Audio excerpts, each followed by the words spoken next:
How do Black people discriminate against others in work and business? I think the problem is that there's a lot of insecurity around success. A lot of people working with Black businesses often hope for a mates rates discount of a small business. That business could be that person, their partner, and two of their friends trying to make the ends meet with all the taxes and all the legislation. So to give someone a mates rates discount on a small business could make or break whether they pay rent that month. Time and time again, you do see a lot of conflict between African service providers. Sometimes it's questions around this person's getting more funding than that person.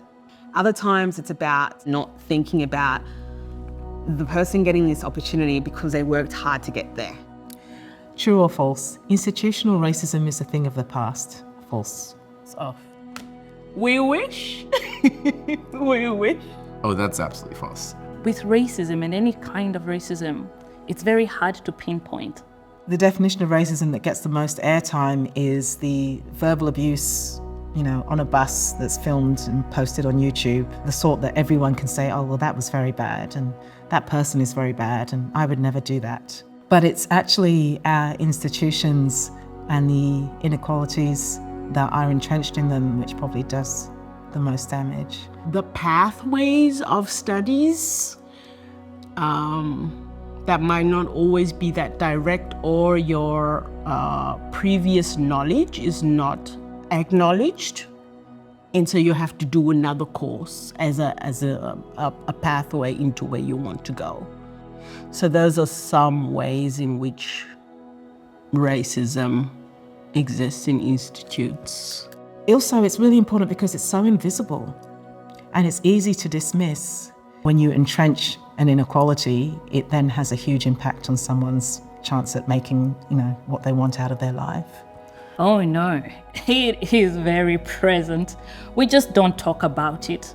It's like a Loch Ness monster. We need to identify when the tail is up, the ear is up, the nose, we just till we see the whole monster. But it is there, and it will keep growing if we do not identify and all of us go after it and kill the beast. How has your family been impacted by institutional racism? How has your family not been impacted should be more the question.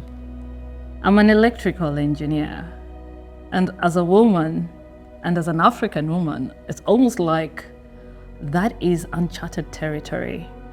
And sometimes people assume either you can do the work based on the color of your skin.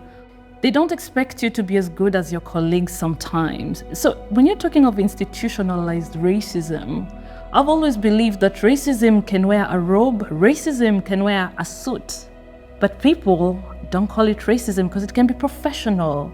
It can be being paid under, it can be being given more work and you're expected to do triple amount of work for less amount of money in a way that it's already accepted because it's already part of a system. I think it's really important that if you care about racism or if you care about just being a fair human being, you actually need to go out and learn about institutional ways that we entrench inequality. Because if we can change those, we can actually move the needle on people's experiences way more than just dealing with the sort of interpersonal issues.